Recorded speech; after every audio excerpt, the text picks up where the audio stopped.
Olá, irmãos, sejam bem-vindos à Escola Bíblica da Igreja Batista Brasileira em Washington, D.C. É uma alegria para nós estarmos juntos para estudarmos a boa palavra de Deus, a Bíblia Sagrada. Nosso desejo é que os estudos aqui trazidos contribuam para a edificação da sua vida. E se você quiser entrar em contato conosco, você poderá fazer isso através dos nossos endereços eletrônicos. Que Deus te abençoe. Vamos à nossa lição? E nós seguimos estudando o tema Mateus, o Evangelho do Reino. Utilizamos para isso a revista Compromisso, da editora Convicção. A lição de hoje, a lição de número 4, tem por título A Autoridade de Jesus. Hoje nós vamos estudar os capítulos 8 e 9 do Evangelho de Mateus e veremos uma série de milagres que vão nos mostrar sobre o poder, sobre a autoridade do Rei Jesus. Vale lembrar que esses milagres aqui estudados hoje, eles não estão elencados no Evangelho de Mateus de forma cronológica. Não são em ordem cronológica. Mas eles, então, têm o propósito de nos mostrar que Jesus veio para ensinar, pregar e curar. Os milagres acontecem. Evangelho de Mateus, capítulos 8 e 9. Diz assim, o capítulo 9, verso de número 6. Mas, para que vocês saibam que o Filho do Homem tem na terra autoridade para perdoar pecados, disse ao paralítico: levante-se, pegue a sua maca e vá para casa. Ao longo dos capítulos 8 e 9, nós veremos aqui 10 milagres registrados. O objetivo desse registro é autenticar a autoridade de Jesus, como no texto que nós lemos. E ainda eles também vão enfatizar o valor da fé para que os milagres sejam realizados. Diz assim o Evangelho de Mateus, capítulo 9, verso 22. Voltando-se, Jesus a viu e disse: ânimo, filha, a sua fé a curou. E desde aquele instante a mulher ficou curada. E ainda o verso 29. E ele, tocando nos olhos deles, disse: que lhes seja feito segundo a fé que vocês têm. Queridos, Jesus, ele tem poder para curar todo tipo de enfermidade, todas as doenças.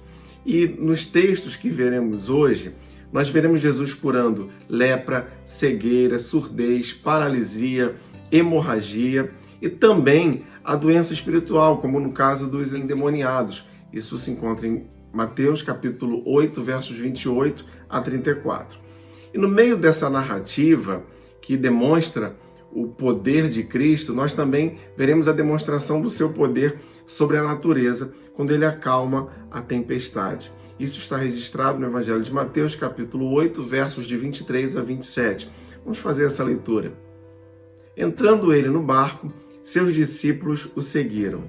De repente, uma violenta tempestade abateu-se sobre o mar, de forma que as ondas inundavam o barco. Jesus, porém, dormia. Os discípulos foram acordá-los, clamando: Senhor, salva-nos, vamos morrer. Ele perguntou: por que vocês estão com tanto medo, homens de pequena fé? Então ele se levantou e repreendeu os ventos e o mar, e fez-se completa bonança. Os homens ficaram perplexos e perguntaram: quem é este que até os ventos e o mar lhe obedecem? Jesus, ele tem todo o poder sobre quaisquer situações. O problema é que muitas vezes nós não temos tido fé, não temos demonstrado a nossa fé, como foi aqui no caso dos discípulos. Devemos então exercitar a nossa fé naquele que tem todo o poder. A lepra, Mateus 8, versos de 1 a 4, diz assim: quando ele desceu do monte, grandes multidões o seguiram. Um leproso, aproximando-se, adorou-o de joelhos e disse: Senhor, se quiseres, podes purificar-me. Jesus estendeu a mão, tocou nele e disse: quero, seja purificado. Imediatamente ele foi purificado da lepra. Em seguida, Jesus lhe disse: olhe, não conte isso a ninguém, mas vá mostrar-se ao sacerdote e apresente a oferta que Moisés ordenou para que sirva de testemunho. Primeiramente, cabe aqui observar que a narrativa bíblica está se referindo à lepra, apontando algum tipo de doença de pele.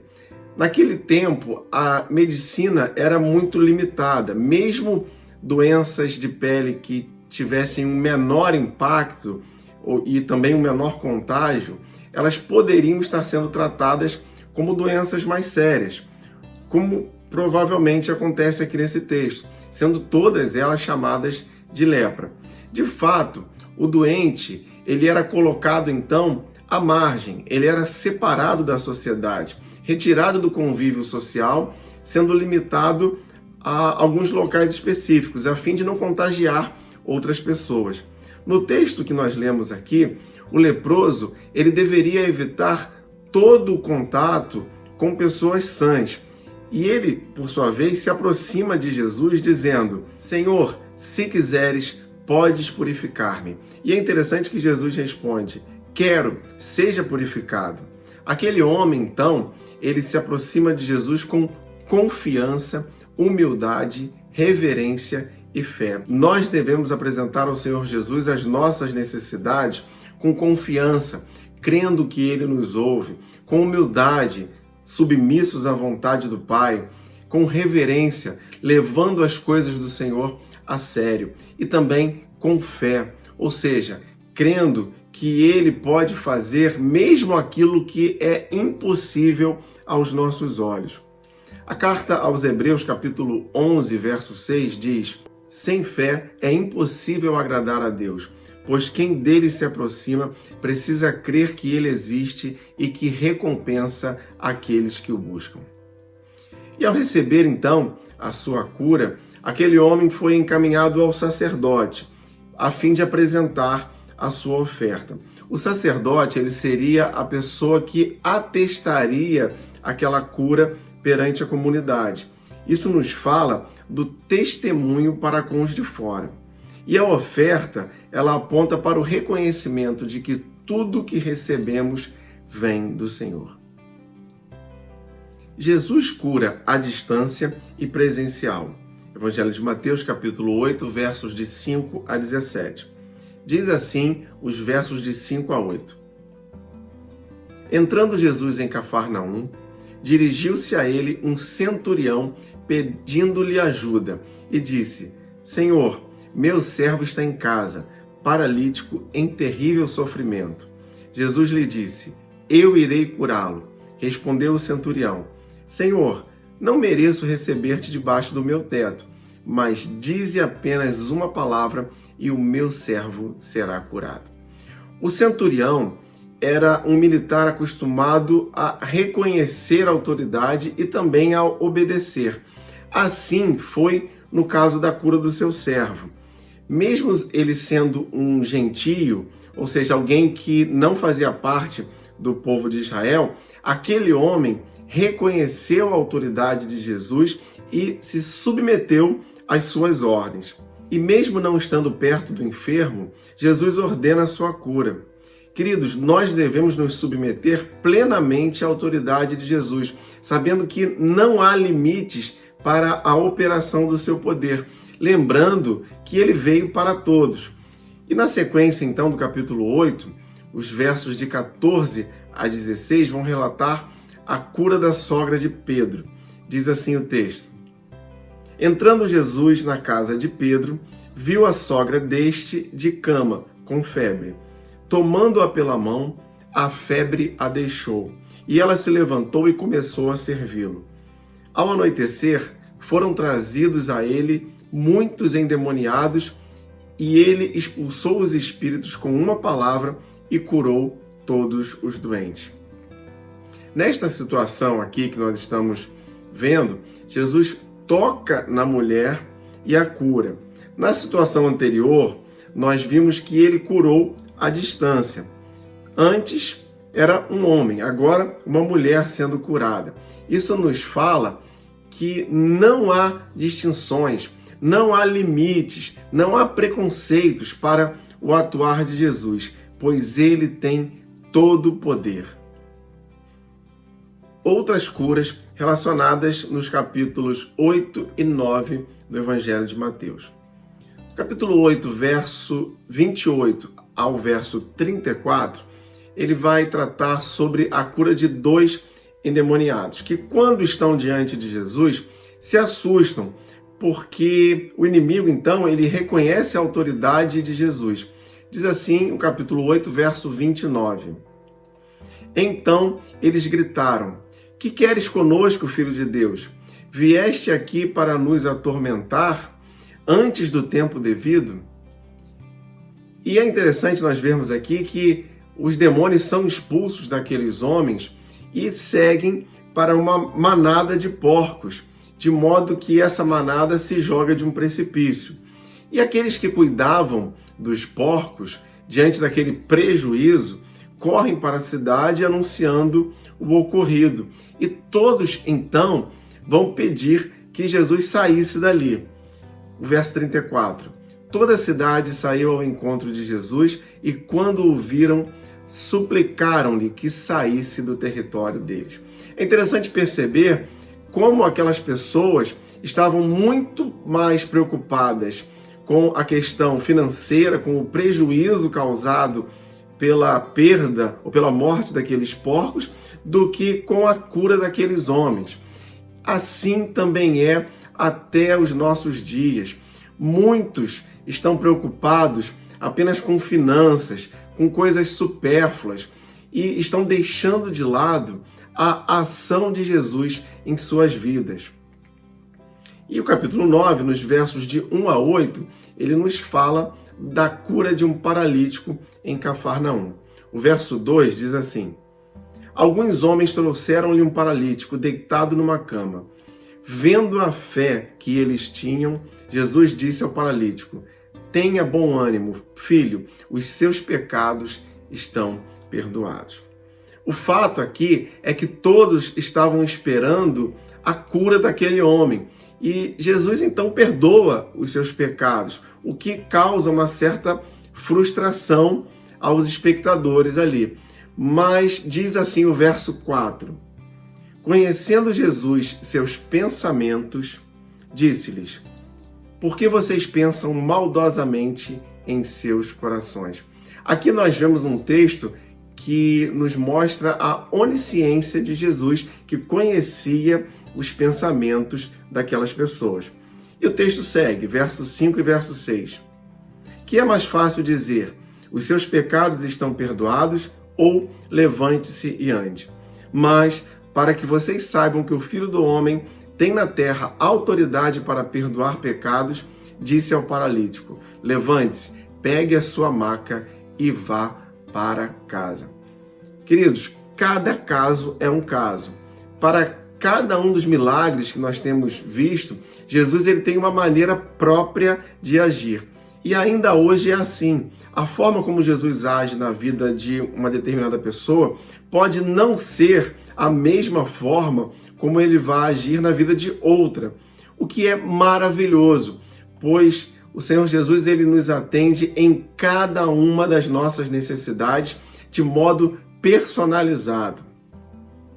E no capítulo 9, nos versos de 18 a 26, nós veremos a cura da filha de Jairo, uma adolescente, e também de uma mulher com hemorragia.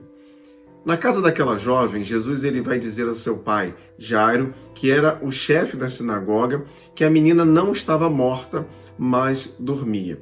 Diz assim os versos de 23 a 25. Quando ele chegou à casa do dirigente da sinagoga e viu os flautistas e a multidão agitada, disse: saiam, a menina não está morta, mas dorme. Todos começaram a rir dele. Depois que a multidão se afastou, ele entrou e tomou a menina pela mão e ela se levantou. Para aquela multidão, parecia loucura acreditar em Jesus, que havia dito que a menina não estava morta, mas que estava dormindo.